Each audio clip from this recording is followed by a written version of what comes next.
Southwestern British Columbia is located in what is known as a temperate rainforest.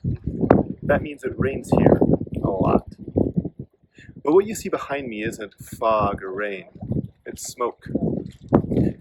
Of course, forest fires are a natural occurrence in any forested area, but the frequency and severity of fires in British Columbia has been increasing as global temperatures rise.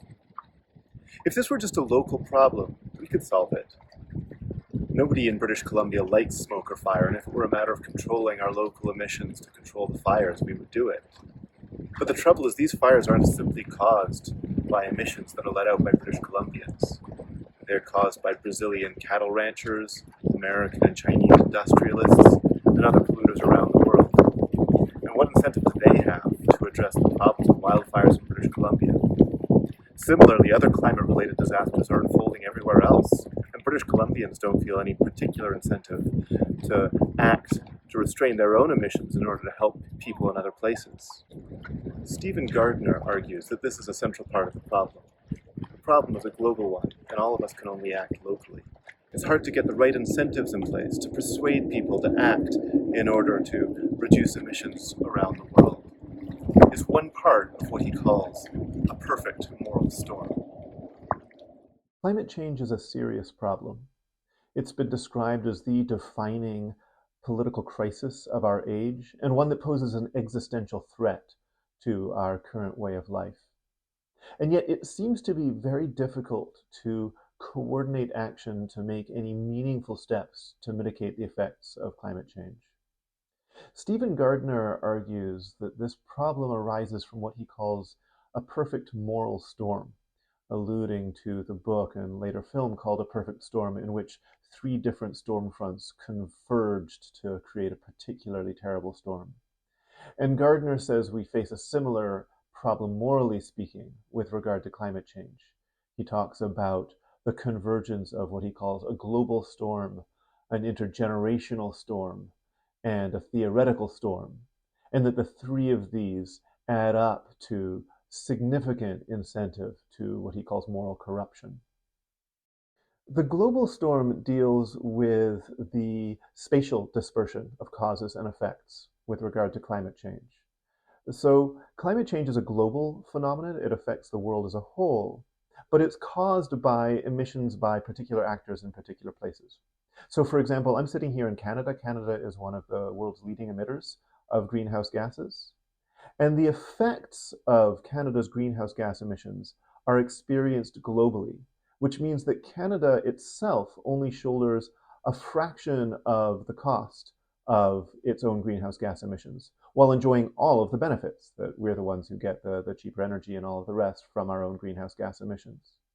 And so what we have here is a classic case of what's known as the tragedy of the commons, where there's collective incentive for all countries to reduce their emissions, because collectively we're all going to suffer if we don't.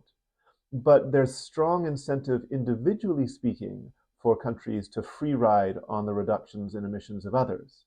That if we don't reduce our emissions and everybody else does, we get all the benefits of our emissions while also not having to pay the cost of the emissions by others. And so there's this strong inducement for each individual country not to reduce its emissions.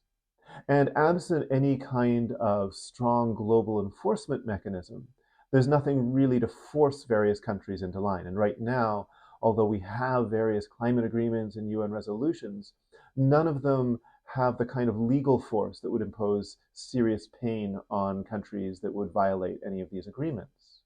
What's more, there's a tremendous benefit to be had by rich countries to pass the problem off onto poor countries.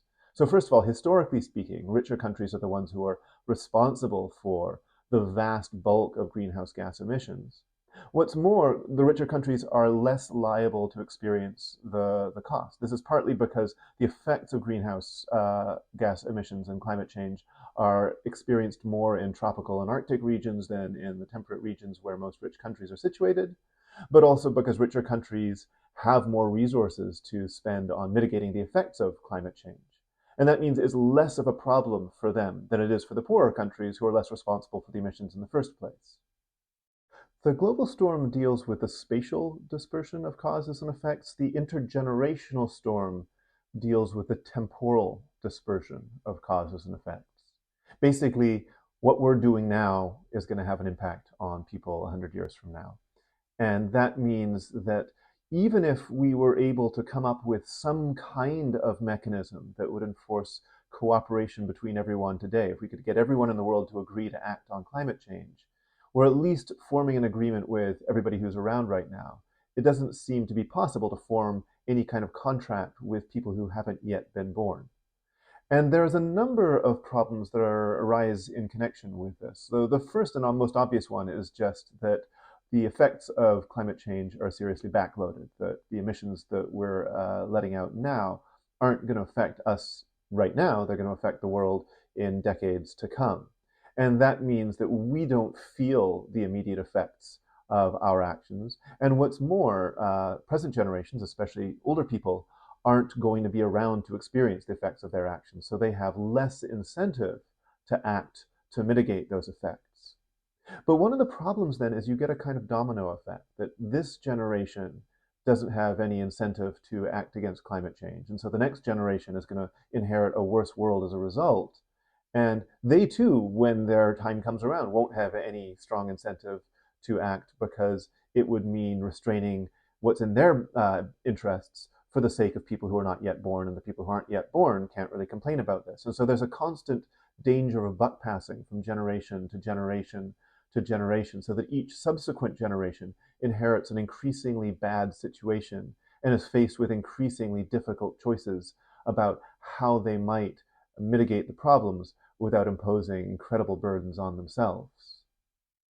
The theoretical storm deals with the inadequacy of current models for thinking about the ethics and the politics of something as big as climate change. One way of thinking about this is just to recognize that our moral intuitions are shaped in a world that isn't suited for extreme long-term thinking or for global thinking. But there's a number of particular issues here. For example, the kind of cost-benefit analysis that is usually used to figure out what is the least painful course of action just seems to be mostly useless in a problem with such long-term effects, and where, because of the long-term effects, the kinds of uncertainties about precisely what the effects of climate change are going to be are very hard to calculate. There's also ethical problems that arise in a field known as population ethics, where a lot of our ethical reflection is focused on dealing with how we should deal with other people around us.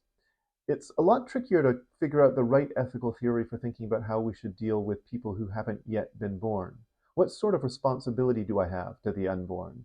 Is my responsibility to somebody who hasn't been born the same as my responsibility to somebody who's alive right now? And does that discount, is there a discount rate over time so that my responsibility to somebody who's born 20 years from now is greater than my responsibility to somebody who's born 20,000 years from now? We don't really have clear ethical solutions to this. And when people get into population ethics, all sorts of strange paradoxes arise. One famous one being the non-identity problem, first posed by Derek Parfit, that supposing we don't act to mitigate climate change and we create a terrible world, we have maybe thereby harmed the people who inherit that world 50 years from now. But if we were to act, the world would be completely different. Different people would do different things, different people would meet, get married, have different children. And that means that the people 50 years down the line in this world where we did act would be different people from the people in the world where we didn't act. And so it's not clear that we're helping the people in the world that we didn't act in if we change our behavior in such a way that they don't come to exist in the first place. So these three problems, the global storm, the intergenerational storm, and the theoretical storm, for Gardiner add up to pointing us in the direction of what he calls moral corruption. That it's not just that there are bad actors out there who are going to act selfishly, but there are strong inducements for us to act badly while pretending like we're acting well. That the complexity of the problem means that it's hard to keep all of the features of the problem in view at once. And that then maybe gives us incentive to look at the aspects of the problem that maybe best persuade us that inaction is the only option, or that maybe lead us to take steps that mitigate things without causing ourselves too much harm. In particular, he thinks that the global storm and the intergenerational storm can get in each other's way. So he thinks that the intergenerational storm presents much deeper and much longer lasting problems. But that also means that focusing exclusively on the global storm, while it is important to focus on this global storm of trying to get some kind of global cooperation, can also be a way of not thinking about the longer term effects of climate change and not thinking about our responsibilities to future generations. So that even when we are thinking about the problem, we might have strong inducements to think about it in the wrong way or to think about it incompletely. And all of that adds up to what Gardiner calls a perfect moral storm.